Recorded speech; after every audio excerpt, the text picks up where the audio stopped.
अल्लाह के नबी अलैहिस्सलातु वस्सलाम ने अजान का हजरत बिलाल हबशी रजी अल्लाह ताला अन्हु को जिम्मेदारी दी कि अजान पढ़ो। मस्जिद नबवी के मुअज्जिन बने। बिलाल हबशी गुलाम थे, खूबसूरत आवाज थी, लेकिन ये अजान आदमी की हिदायत का जरिया भी बना है। अजान किसी पर जुल्म करने के लिए नहीं है।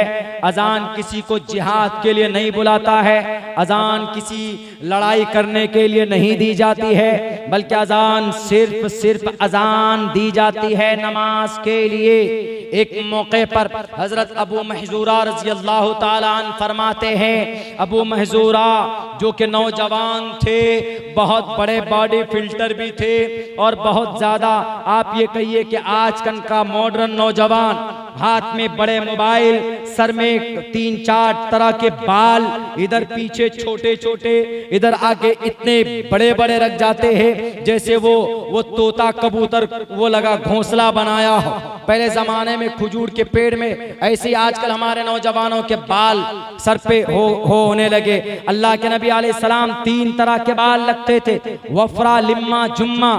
टकला भी होते थे आप अलैहिस्सलाम, यानी टकले का मतलब आप अलैहिस्सलाम बाल को मुंडवाते भी थे, बाल सफा भी करते थे। आदमी बाल को सफा करना चाहिए, सर के बाल को, गर्मी निकलती है। वफरा, लिम्मा, जुम्मा, यहाँ तक भी बाल थी, यहाँ तक भी अल्लाह के नबी के बाल थे और पीछे तक भी बाल थे। एक तरह के बाल होने चाहिए, ये नहीं इधर छोटे छोटे, इतने छोटे छोटे। मौलाना गर्दन पर हवा लगेगी और ऊपर गर्दन पर हवा की क्या जरूरत, हवा लगनी चाहिए तो खोपड़ी पर, यहाँ जहाँ पर वो गूद रहता है, वो जो 300-350 ग्राम का वो जो गूदा रहता है मगज, वहां पर हवा लगनी चाहिए। ये तरीका नबी का नहीं है। हमारे नौजवानों, आपको सुधरना होगा, आपको रास्ते पर आना होगा। आपकी जवानी के तरह नौजवान, शौखी जवान कौन, हजरत अबू महजूरा रजी अल्लाह ताला अन्हु, आप अलैहिस्सलाम मक्कतुल मुकर्रमा को फतह करने के लिए चले। फतह करने के बाद कुछ नौजवान जो ज्यादा शरारती थे, आपने उनके हाथ में हथकड़ी लगा दी और ये कहा कि आज के बाद तुम लोग शरारत नहीं करोगे। आप अलैहिस्सलाम ने मक्का से कुछ दूर जाकर उनको छोड़ा। आप अलैहिस्सलाम हुनैन में जा रहे थे जंग करने के लिए। वहां के कुफ्फार ने, वहां के मुशरिकीन ने आप अलैहिस्सलाम के खिलाफ बगावत की थी। तो उनमें से एक साहिब जिनका नाम अबू महजूरा, बाद में ईमान लाए, उस वक्त तक वो ईमान नहीं लाए थे। उनके हाथ से हथकड़ी खोल दी। जब अजान का वक्त हुआ हुनैन जाते हुए, तो आप अलैहिस्सलातु वस्सलाम ने एक साहबी को कहा कि तुम अजान दो। उन्होंने आवाज दी, अजान दी, अल्लाहु अकबर, अल्लाहु अकबर, अल्लाहु अकबर, अल्लाहु अकबर, अशहदु अल्ला इलाहा इल्लल्लाह, अशहदु अल्ला इलाहा इल्लल्लाह, अशहदु अन्ना मुहम्मदर रसूलुल्लाह, अशहदु अन्ना मुहम्मदर रसूलुल्लाह, हय्या अलस सलाह, हय्या अलस सलाह, हय्या अलल फलाह, हय्या अलल फलाह, अल्लाहु अकबर, अल्लाहु अकबर, ला इलाहा इल्लल्लाह। ये अजान की आवाज अबू महजूरा ने सुनी। वो साहबी के साथ हो गए थे। वैसे मजाक करने के मुअज्जिन ने जब अजान दी तो अबू महजूरा, उनके जो पूरे ग्रुप था काफिरों का, वो भी उनको चिढ़ाने के लिए, मजाक करने के लिए, इस्तिज़ा के तौर पर, ये देखो अजान दे रहे हैं कैसे, अल्लाह बनाकर, अल्लाहु अकबर, अल्लाहु अकबर। जब कोई आदमी अच्छा करता है, किसी को चिढ़ाना होता है तो उसका नकल करता है, उसकी मिमिक्री करता। तो ये अबू महजूरा मिमिक्री करने लगे बिलाल हबशी का। तो अल्लाह के नबी को जब खबर पहुंची तो अल्लाह के नबी ने कहा कि सबको बुला करके लाओ। जब सब बुलाए गए, सबके डर से रोंगटे खड़े हो गए। कहा कि तुम में कौन जिसकी आवाज सबसे बुलंद? उन्होंने कहा कि ये अबू महजूरा की यही गुरु घंटाल है, सबका हमारा लीडर यही। कहा कि सब तुम लोग जाओ। अबू महजूरा को रोक लिया जाता है। आप अलैहिस्सलाम ने कहा क्या बोल रहे थे तुम? उन्होंने कहा कि वो अजान की मिमिक्री कर रहे थे। तो कहा बोलो, फिर से बोलो। कहा नहीं बोलना था। कहा बोलो। अल्लाह के नबी अलैहिस्सलाम ने बोलना बताया कि बोलो अल्लाहु अकबर, अल्लाहु अकबर। तब वो बोलता था, रिपीट करता था। पूरी अजान दी।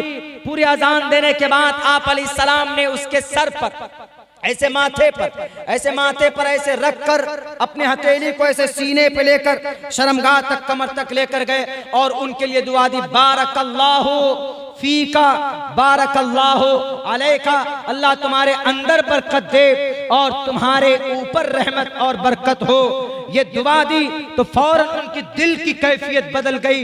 एक तो अजान की आवाज जैसे ही उनको तकलीफ थी इस बात से कि अल्लाह को तो मानते थे लेकिन अल्लाह के नबी का एतराफ नहीं करते थे, लेकिन जब अशहदु अन्ना मुहम्मद रसूलुल्लाह बोले तो उनको बड़ी दिक्कत हुई। लेकिन जब अल्लाह के नबी ने दुआ दी तो दिल खुलना शुरू हो गया। आप अलैहिस्सलातु वस्सलाम के करीब गए और कहा कि अल्लाह के नबी, मैं तो आपसे नफरत करता था, आपको रसूल नहीं देखना चाहता था, आप हमारे में से एक रसूल कैसे बन सकते, आप मुखिया कैसे बन सकते, आप एमएलए कैसे बन सकते, क्यों आप छोटे घराने के हैं, यानी आप तो एक अनपढ़ है, उम्मी है, आप मालदार भी नहीं है, हम ज्यादा ताकतवर, हम पैसे वाले थे, हमको होना चाहिए। लेकिन देखिए आपने क्या कर दिया, मैं आपका दीवाना हूं। यह अजान जब से आपने मुझे समझाया सिखाया है, अल्लाह के नबी बेचैनी सी हो रही है। उन्होंने कहा कि ये बेचैनी कैसे दूर होगी, अल्लाह के नबी से दरखास्त की। अल्लाह के नबी ने कहा कि ये बेचैनी दूर होगी, जाओ तुम मक्कतुल मुकर्रमा के काबतुल्लाह की अजान, वहां पर अजान दो। मुअज्जिन बन गए, अजान जरिया बना हिदायत का। अजान से ये साबित तो है कि इंसान सीधे रास्ते पर आता है, लेकिन अजान से ये साबित नहीं है कि अजान की वजह से कोई दाइश को जाकर ज्वाइन किया हो, कोई अलकायदा का कोई टेररिस्ट बना हो, कोई ISIS के दामन को थामा हो, कोई माए कलाल ये साबित नहीं कर सकता। मेरे इस देश के मुसलमानों, मेरे हिंदुस्तान के हिंदू भाइयों, इन राजनेताओं के चक्कर में आओगे तो दुनिया तो बर्बाद होगी ही, लेकिन मरने के बाद परमात्मा के सामने जब खड़ा होगे तो वहां पर भी जवाब नहीं दे पाओगे। आपके माता पिता भी आपसे नाराज होंगे कि हमने अपने बेटे को किस गली के अंदर छोड़ दिया था कि अपने राजनेताओं के कहने पर अपने आप को कुर्बान कर लेते। ये राजनेता, इन राजनेताओं की वजह से आप अपनी जिंदगी तबाह मत करो। किसी भी पार्टी को सपोर्ट करो, वो आपकी इच्छा है, किसी भी नेता को आप अपना लीडर मानो, वो आपकी चॉइस हो सकती है, लेकिन उनके कहने पर कोई इलीगल काम मत कीजिए। उनके कहने पर हिंदू मुसलमानों के बीच में दरार पैदा मत कीजिए। उनके इशारे पर, उनके फेंके हुए पैसों की वजह से आप अपनी आखिरत को बर्बाद करने की कोशिश मत करो। आप अपने परमात्मा को नाराज मत करो, इसलिए कि मरेंगे जब आपके माँ बाप आपका साथ नहीं देगा तो मरने के बाद ये नेता तो पहले ही दुम दबा कर भाग जाएंगे। पहले तो इन नेताओं का बेड़ा पार होना मुश्किल है।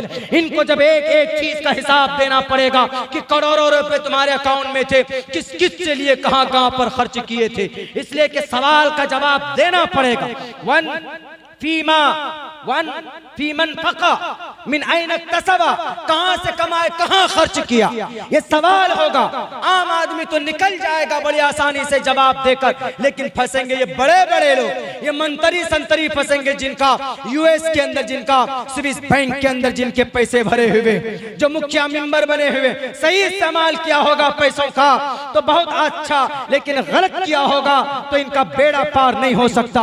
अल्लाह से दुआ करते हैं कि अल्लाह तबारक व तआला हम तमाम मुसलमान भाइयों को दिलजमी के साथ मेहनत करने और अल्लाह तबारक व तआला की शरीयत को जानने की और उस पर अमल करने की पूरी ताकत और जुर्रत दे। मेरे भाइयों बहुत बहुत शुक्रिया। आपके माइक की वजह से परेशान हूँ, मैं माजरत खा हूँ, आधा घंटा तो नहीं बोल सकता, इसलिए कि भाई माइक की आपकी बड़ी गड़बड़ी। अस्सलामु अलैकुम व रहमतुल्लाहि व बरकातुहू। दुआ करा दें, दरूद शरीफ